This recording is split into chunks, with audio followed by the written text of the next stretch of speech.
And I'm going to head on over here, and we are going to talk with Biuna Tamalino. Okay, we worked on that, and we still didn't get it right. Or I didn't get it right. You did. You ought to know. All right, we're talking about gardening, and you're from gardeninspire.com. Yes. And we're talking about edible gardens, edible herbs that are great to grow inside your house, correct? Yes. And outside, but yes, these are things one. you can grow inside if you like to, and you can actually eat them as well. Yes. All right, tell me what we have here and what you suggest people do when it comes to herb gardens that they can eat. Well, I think that wherever people live, they should grow something that they eat. Why not? If you're going to have house plants, why not have them be edible?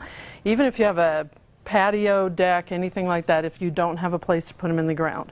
So I brought some collections here. Okay. This one is a collection of lemon scented and flavored herbs. Lemon scented? Yes, and the best way to smell them is if you rub the leaf and then smell your fingers. Which, there's okay, there's more than one plant here, right? Yes, there's 3 different ones. This is lemon basil, so it looks different than the basil that you typically think of. Yeah, it does. But if you just rub it, you can kind of smell that lemony with the basil. Oh yeah. This is lemon thyme. Who knew?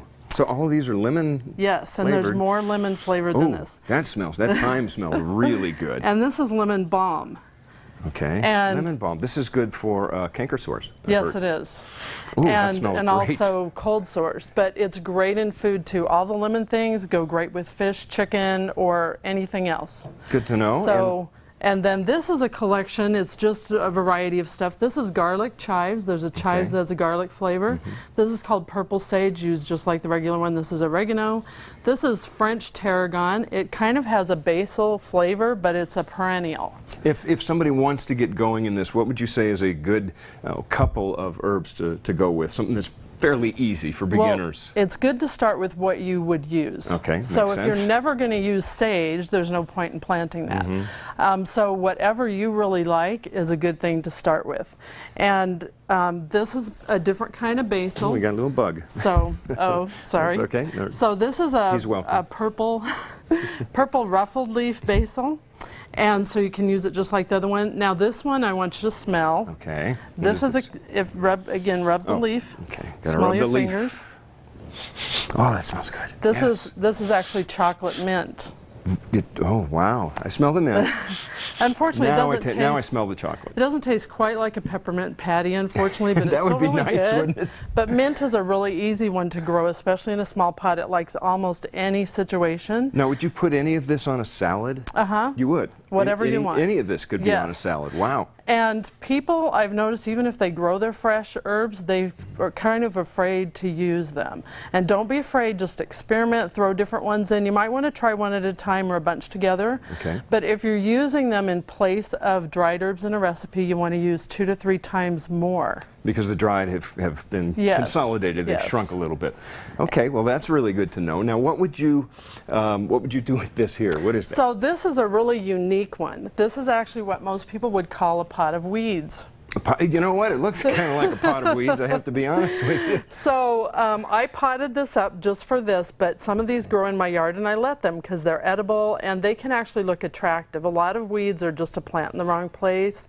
Sometimes people forgot how to use them. This is called purslane. It's really good for you. It grows really flat. It showed up like a under ground cover kind of thing? Yes, it showed up under my roses last year as a ground cover. I just left it and started. Eat that. Yes, it's great to use fresh in salads or whatever. This is actually an ornamental version of amaranth because I didn't have a big enough weed one. This is lamb's quarters, which is related to quinoa. I like the way you can put so many different ones in one pot, so you don't really have to take up a lot of space either. Are we going to plant something here? Yeah, I was going to show planting basil really quick.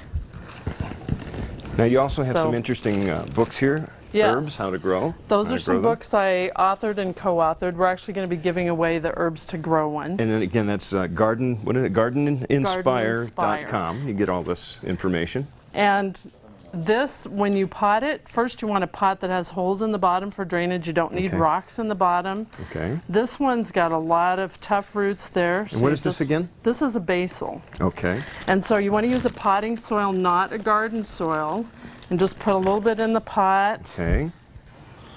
Put your plant in there. It's not rocket science here, right? Not really. Okay. And then just put some more around the edge and then of course water it in really well. And one thing you want to do with basil, people wait till it gets really big because then they think they can harvest a lot. But what you want to do is actually whack it off like this, because what that does, it stimulates growth, and then you actually get more leaves in the long run, and it delays flowering, because Okay, basil, once it flowers and seeds, it's done. Okay, And listen, then- we're going to have to wrap the segment up Okay, here. but don't waste that. Buena? Buna. Buna. Yes. Buna Tomilino. Got that Yes. right. Okay, and you are from gardeninspired.com. We're going to be right back. We're going to switch from gardening and edible herbs to delicious ice cream with